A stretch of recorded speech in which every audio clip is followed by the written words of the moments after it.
Hello dear viewers, আসসালামু আলাইকুম। সবাইকে কেমন আছেন আপনারা সবাই? আশা করি সবাই অনেক ভালো আছেন। ঘরে কিংবা বাহিরে, দেশে কিংবা বিদেশে, যেখান থেকে এই ভিডিওটি আপনারা দেখছেন, আমি নিশান নাহিদ শান্ত, সবুজ শিক্ষার পাঠশালা ষড়ঋতু হর্টিকালচার ইউটিউব চ্যানেলে সবাইকে জানাই শুভেচ্ছা ও স্বাগত। মানবিক দৃষ্টিভঙ্গির দায়িত্ববোধ থেকে একটি সবুজ পৃথিবী গড়ে তুলতে এবং এই ধাত্রীকে আরেকটু বেশি সবুজায়ন করতে সামাজিক আন্দোলন হিসেবে আমরা সকল প্রকার চারাগাছ রোপণ ও পরিচর্যা সম্পর্কে মানুষকে উদ্বুদ্ধ করি এবং প্রয়োজনীয় কৃষি শিক্ষা সহায়ক ভূমিকা পালন করি। আর সেই লক্ষ্যে ও উদ্দেশ্য বাস্তবায়নে পৃথিবীর সকল প্রকার গাছের চারা সম্পর্কে আমরা এই চ্যানেলে শিক্ষামূলক ডকুমেন্টারি তথ্য সরবরাহ করে থাকি। আমাদের স্লোগান হচ্ছে সবুজায়নী প্রাণ, চারাগাছ লাগান ও ধরিত্রীকে বাঁচান। নতুন নতুন গাছের চারা সম্পর্কে বিস্তারিত জানতে, সবুজ শিক্ষার আপডেট তথ্য পেতে পাশে থেকে বেল আইকনটি চেপে দিন। আমাদের চ্যানেলটি প্লিজ সাবস্ক্রাইব করে রাখুন, আমাদের পাশেই থাকুন। আসুন তাহলে আজকের চারাগাছটি নিয়ে বিস্তারিত জেনে নিই।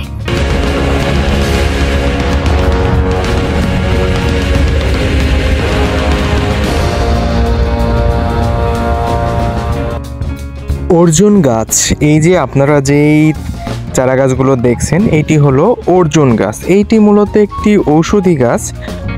অর্জুন গাছের ঔষধি গাছের গুণাগুণ বলে শেষ করার মতো নয়।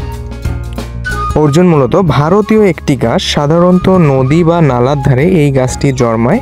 এর উচ্চতা 20 থেকে 30 মিটার পর্যাপ্ত পরিমাণ হতে পারে। অর্জুনের বাকল মসৃণ এবং ধূসর, কিন্তু এরই মধ্যে কিছু সবুজ ও লাল ছোপ ছোপ থাকে। অর্জুনের পাতাগুলি প্রায় আয়তাকার, লম্বা। গাছের শাখায় একটি পাতা অপরটি বিপরীত হয়ে থাকে।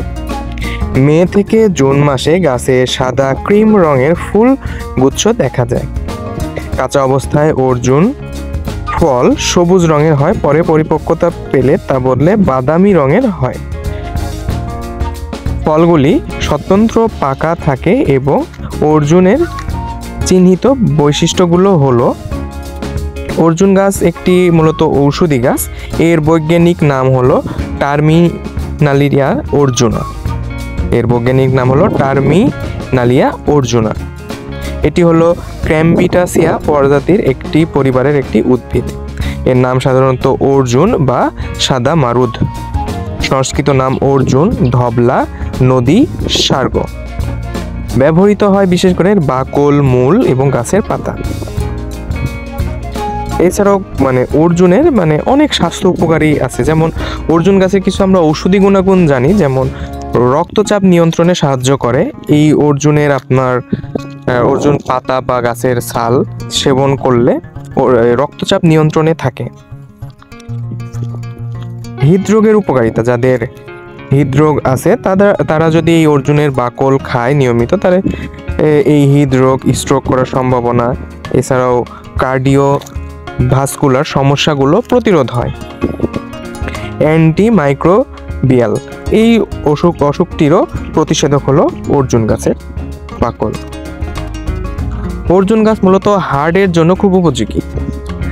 হার্ট ফেরিও এবং হার্ট সংক্রান্ত অসুখে অর্জুন গাছের বাকলের গুণাগুণ বলে শেষ করার মতো নয়। এটি বৈজ্ঞানিকভাবে প্রমাণিত এবং এই গাছের নাম অনুসারে বিভিন্ন ঔষধও আছে: অর্জুনাস, অর্জুন মেটাবলিজম ইত্যাদি। এইগুলো নাম। এছাড়াও বিভিন্ন কোম্পানির ওষুধ আছে যেগুলো অর্জুন গাছ থেকেই তৈরি হয়, যার মেন কাঁচামাল হলো অর্জুন গাছ। তো এই ছিল অর্জুন গাছ সম্পর্কে বিস্তারিত। এই গাছের চারাগুলো আপনারা পাবেন বাজারে 100 টাকা। সেটা অবস্থান কালভেদে কিছুটা বাড়তেও পারে, কিছুটা কমতেও পারে। তো আপনারা যদি এই গাছটি বাড়ির আঙিনায় লাগান, তাহলে আপনারা অনেকভাবে বেনিফিট পাবেন। যেমন এর ঔষধি গুণাগুণের দিক দিয়ে সেগুলো তো বেনিফিট পাবেনই, এছাড়াও গাছ থেকে কাঠ, অক্সিজেন, সৌন্দর্য বৃদ্ধি করবে, এরকম অনেক ফ্যাসিলিটি আছে। আর গাছ লাগানো তো অনেক সুন্দর একটা বিষয়। সবুজায়ন করা পৃথিবীকে অনেক ভালো একটি বিষয়। আমাদের উদ্দেশ্যই হলো আপনাদেরকে সবুজায়নে একটু উদ্বুদ্ধ করা, পৃথিবীকে একটু সবুজায়নে সাহায্য করা। তো এই ছিল অর্জুন গাছ সম্পর্কে বিস্তারিত। আরও কারো কোনো প্রশ্ন থাকলে অবশ্যই সেটা কমেন্ট বক্সে জানাবেন। সবাইকে অসংখ্য ধন্যবাদ। প্রিয় ভিউয়ার্স, এতক্ষণ আমাদের সাথে থেকে ভিডিওটি দেখার জন্য আপনাদের সবাইকে অসংখ্য ধন্যবাদ। আমাদেরকে এইভাবে সাপোর্ট করে যাবেন, আমাদের ভিডিওটি দেখবেন, আমাদের ভিডিওটি শেয়ার করবেন, কারণ আমাদের উদ্দেশ্য হলো পৃথিবীকে আরেকটু সবুজায়নে সাহায্য করা। আপনার একটি শেয়ারের মাধ্যমে এই ভিডিও অন্য কারো কাছে পৌঁছে গেলে তারাও গাছ লাগানোর জন্য একটু উদ্বুদ্ধ হবে। তো আমাদের উদ্দেশ্যই হলো পৃথিবীকে একটু সবুজায়নে সাহায্য করা। তা আপনারা আমাদের এই উদ্দেশ্য বাস্তবায়নে একটু আমাদের সাহায্য করবেন। আর এতক্ষণ সবাই আমাদের সাথে থাকার জন্য সবাইকে জানাই অনেক শুভেচ্ছা। ভালো থাকবেন সবাই, নতুন ভিডিও আসা পর্যন্ত আমাদের সাথে থাকবেন। অসংখ্য ধন্যবাদ। সালামু আলাইকুম।